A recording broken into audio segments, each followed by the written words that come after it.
The studio was in chaos. 10 minutes before they went live, and half the crew was threatening to walk out. "You can't put that kid on camera," the production manager said, his voice tight with panic. "Look at him. The wheelchair. The breathing tube. The other kids watching are going to have nightmares." Fred Rogers stood perfectly still. He didn't raise his voice. He didn't argue. He just looked across the studio at Jeff Erlanger, 10 years old. Muscular dystrophy. Confined to an electric wheelchair that he controlled with the only part of his body he could still move, his right hand. Unable to hold his head up without support.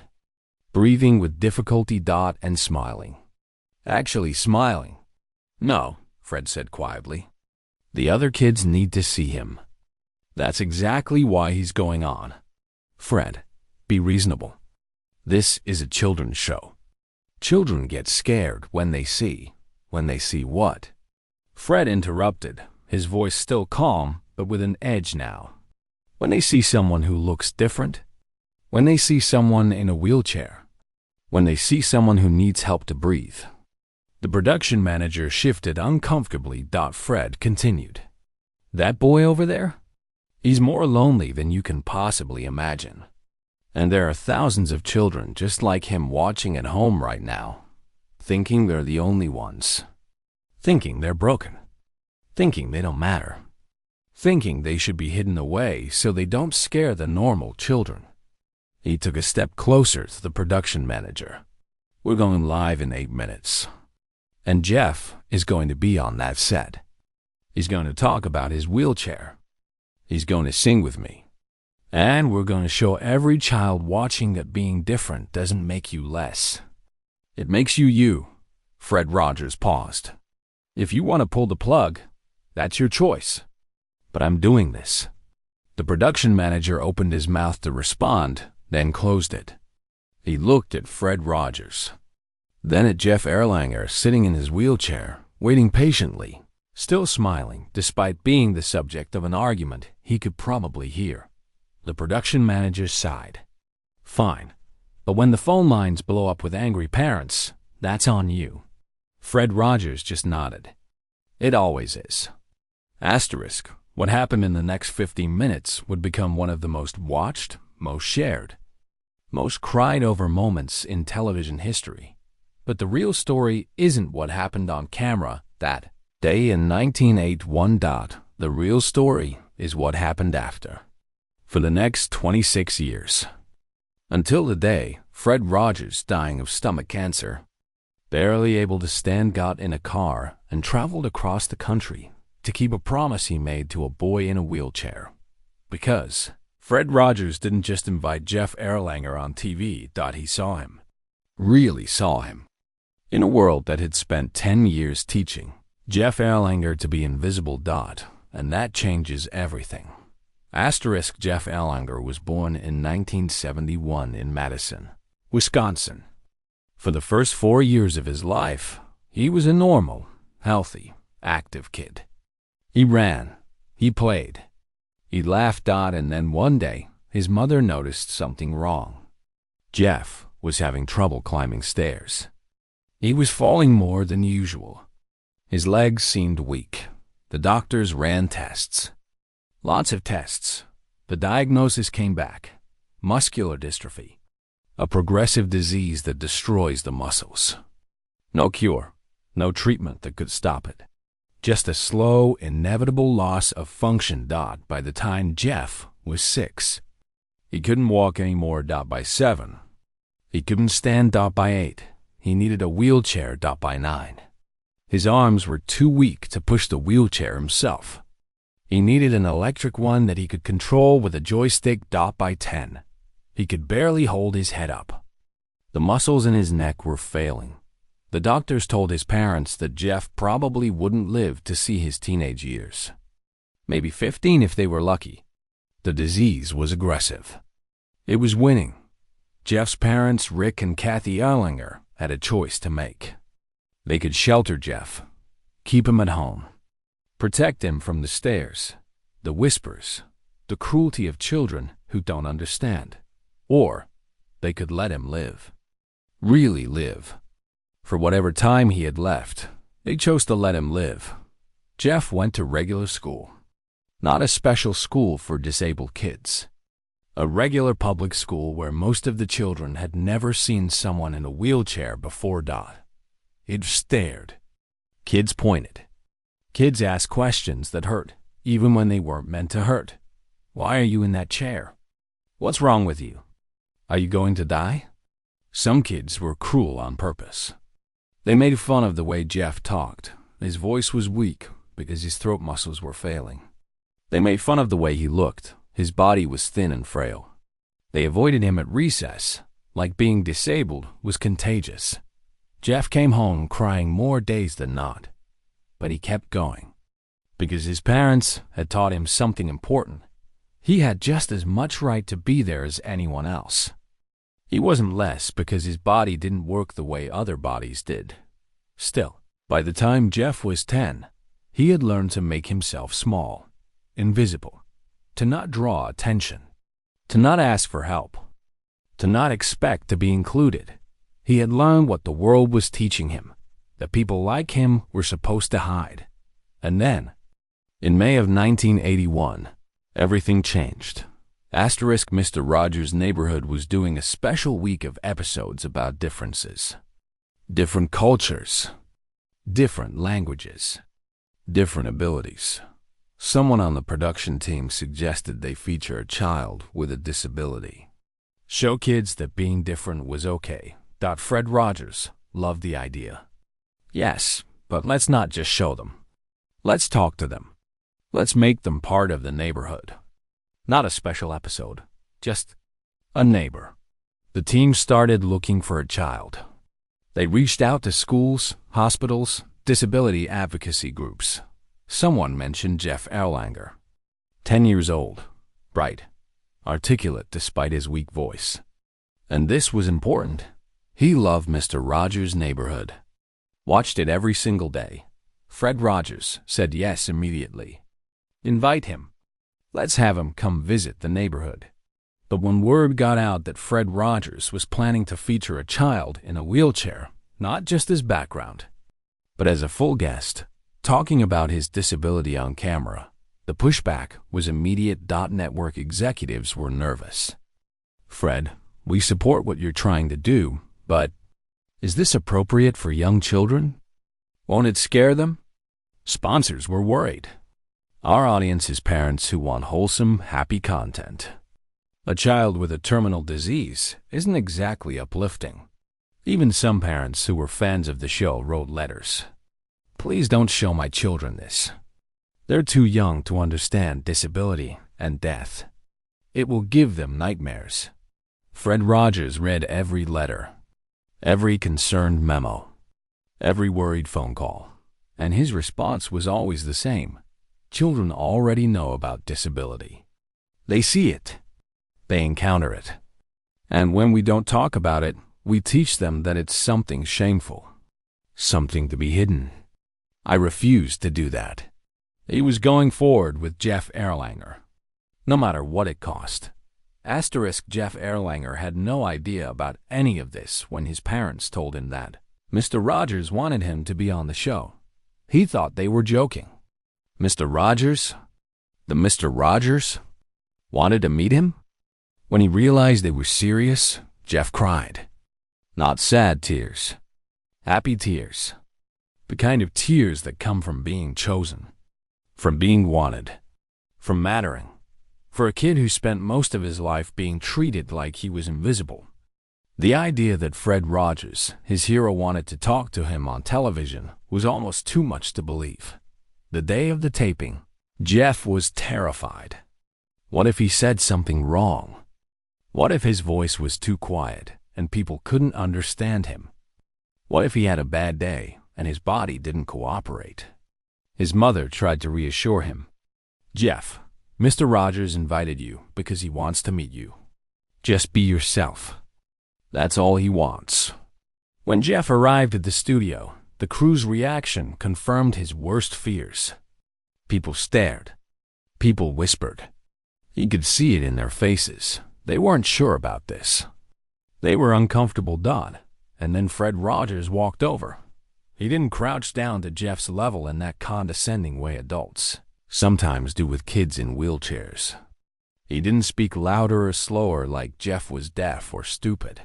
He just walked up, held out his hand, and said, "Hi, Jeff. I'm so glad you're here." Jeff shook his hand, or tried to. His grip was weak.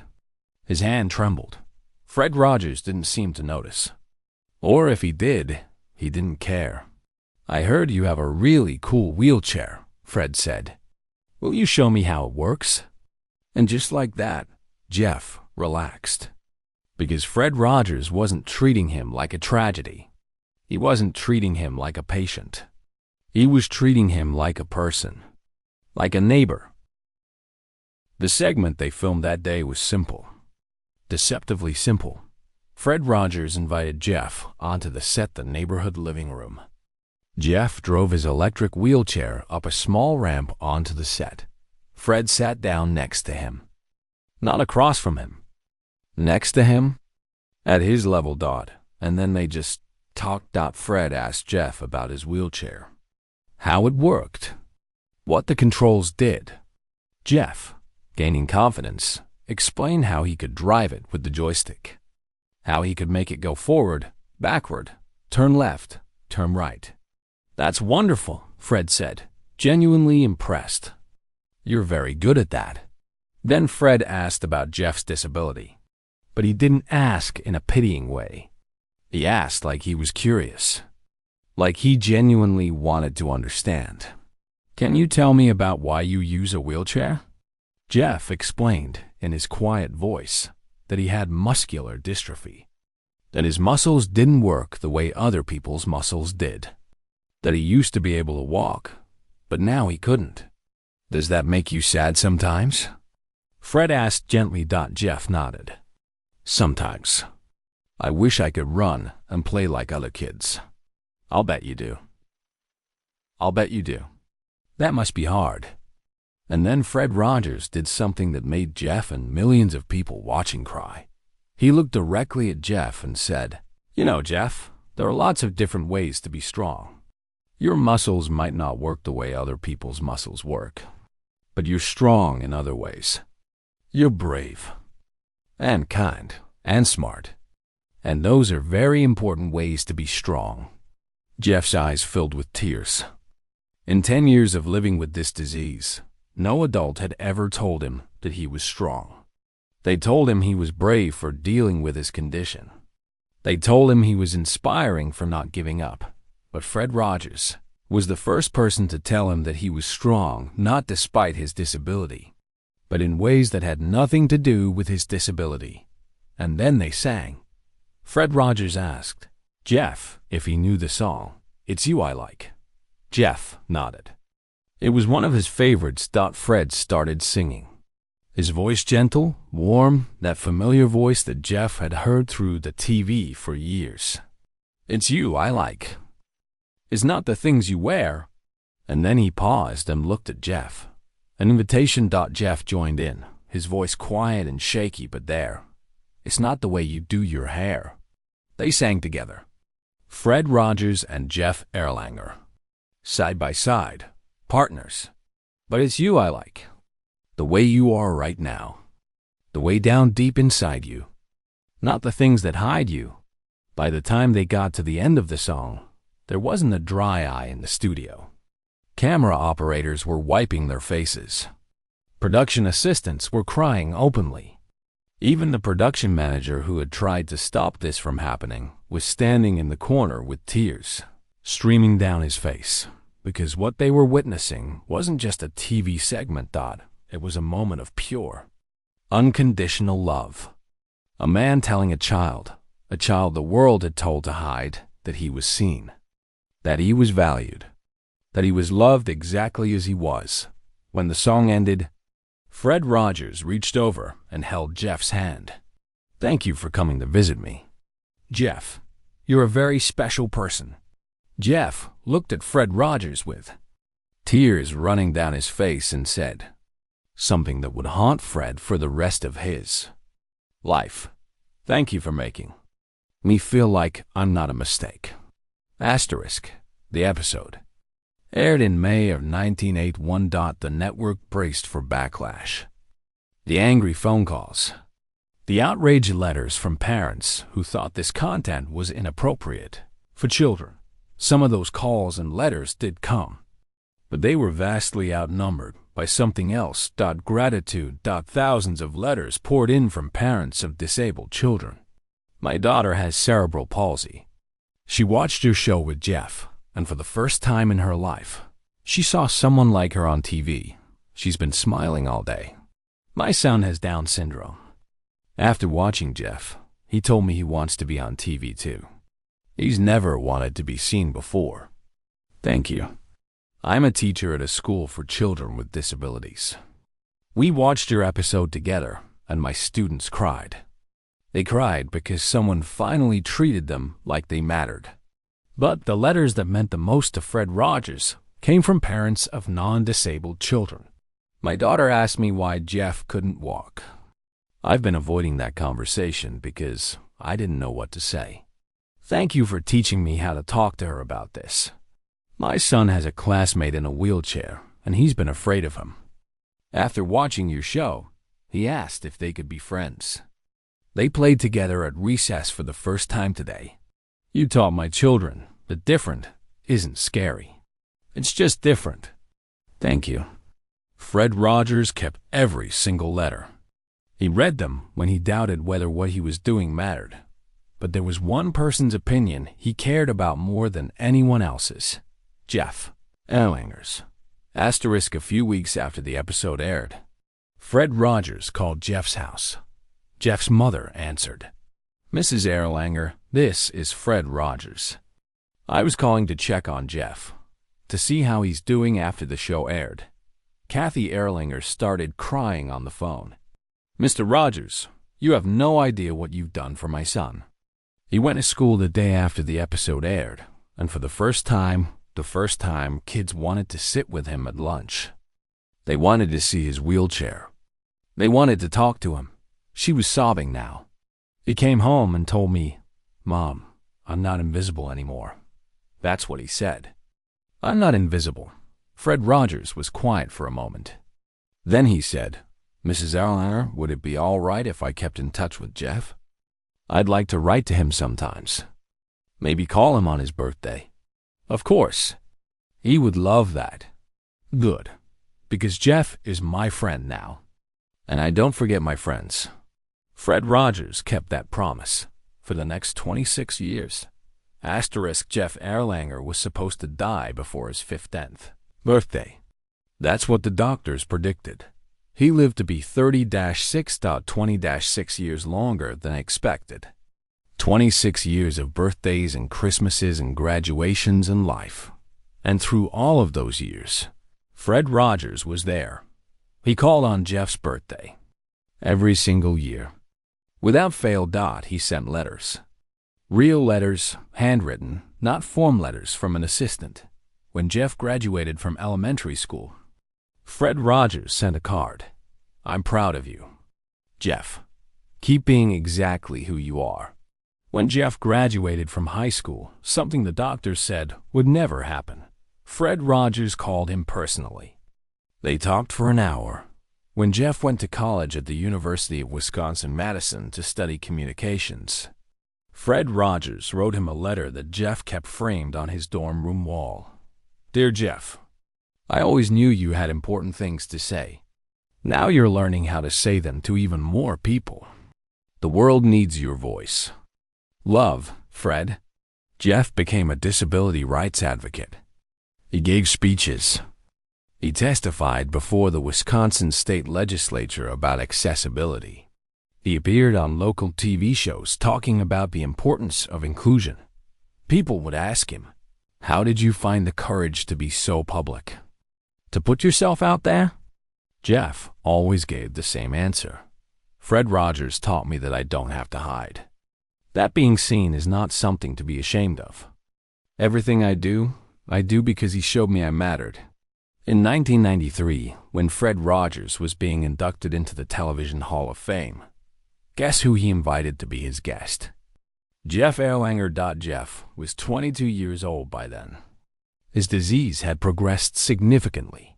He could barely speak above a whisper. He could barely move at all. But he was there, in the audience, watching the man who had changed his life receive one of the highest honors in television. During his acceptance speech, Fred Rogers paused. He looked out at the audience and found Jeff. "There's a friend of mine here tonight," Fred said. "His name is Jeff Erlanger. Jeff and I met when he was 10 years old. He came to visit the neighborhood, and he taught me something very important." The camera found Jeff in the audience. He was crying. "Jeff taught me that strength has nothing to do with muscles, and that being different is something to celebrate, not hide. Jeff, thank you for being my friend." The entire hall erupted in applause. Everyone stood, and they weren't just applauding Fred Rogers. They were applauding Jeff Erlanger. Seeing him, honoring him, Jeff told his mother later that it was the happiest moment of his life. In 2002, Fred Rogers was diagnosed with stomach cancer. He was 74 years old. He'd been doing Mr. Rogers' Neighborhood for more than 30 years. He was tired. The cancer was aggressive. He decided to retire, to spend his final months with his family, in peace. But in early 2007, Fred Rogers got a phone call. Jeff Erlanger was dying. The muscular dystrophy had finally caught up with him. His lungs were failing. The doctors said he had maybe a week, maybe less. Jeff's mother called Fred Rogers to let him know. She didn't expect him to do anything. Fred was sick too. Everyone knew that. "I thought you'd want to know," Kathy said. "Jeff talks about you all the time. Even now. You've meant so much to him. Where is he?" Fred asked. "In Madison. At the hospital. I'm coming." "Fred, you don't have to. I'm coming." Fred Rogers was dying. He could barely walk. The cancer had ravaged his body. His own doctors told him he shouldn't travel. He went anyway. He got on a plane, flew to Wisconsin, got in a car, drove to the hospital. When he walked into Jeff's room, Jeff's eyes went wide. He couldn't speak anymore. The disease had taken his voice, but he smiled. Fred Rogers sat down beside the bed and took Jeff's hand. "Hi, Jeff. It's been too long." Jeff squeezed his hand. Barely. It was all he could manage. They sat together for an hour. Fred talked. Told Jeff about his life. About his own illness. About how proud he was of everything Jeff had accomplished. "You did exactly what I hoped you would do," Fred said softly. "You showed the world that you matter. That you're strong. That you're valuable. I'm so proud of you, Jeff." Jeff was crying, silent tears running down his face. Fred Rogers leaned close and whispered something that only Jeff heard. Later, when people asked Kathy Erlanger what Fred had said, she would never tell them. "That was between Fred and Jeff," she'd say. "It's not mine to share." But she did say this. After Fred left, Jeff was at peace. For the first time in days, he wasn't fighting. He wasn't scared. He was ready. Jeff Erlanger died 3 days later. Fred Rogers died 8 months after that. At Fred's funeral, Kathy Erlanger was there. She brought something with her. The photograph from 1981. Fred Rogers and Jeff Erlanger, sitting side by side, singing together. She gave it to Fred's widow, Joanne, along with a letter Jeff had written years earlier but never sent. The letter said, "Dear Fred, I don't know if I'll ever get the chance to tell you this in person, but you saved my life. Not just that day when I was 10, but every day after. You taught me that I didn't have to be ashamed of who I was. You taught me that being different was okay. You taught me that I mattered. Every good thing I've ever done, I did because you saw me when the world wanted me to disappear. Thank you for refusing to hide me. Thank you for making me visible. Thank you for loving me. Your friend, Jeff. The video of Fred Rogers and Jeff Erlanger singing "It's You, I Like" is still online. That has been viewed millions of times. People watch it and they cry. Every single time. Because what they're watching isn't just a sweet moment between a TV host and a disabled child. What they're watching is proof that one person's seeing another person really. Seeing them can change everything. Jeff Erlanger was supposed to be invisible. The world wanted him hidden, tucked away, out of sight. Fred Rogers said no. He put Jeff on national television. He sang with him. He held his hand. He told him he mattered. And then he kept showing up. For 26 years. Through birthdays and graduations and hospital visits. Right up until the very end. That's not just kindness. That's not just inclusion. That's love. The kind of love that refuses to look away. The kind of love that says, I see you, and I'm not leaving. Fred Rogers once said, "The greatest thing we can do is let people know that they're loved and capable of loving."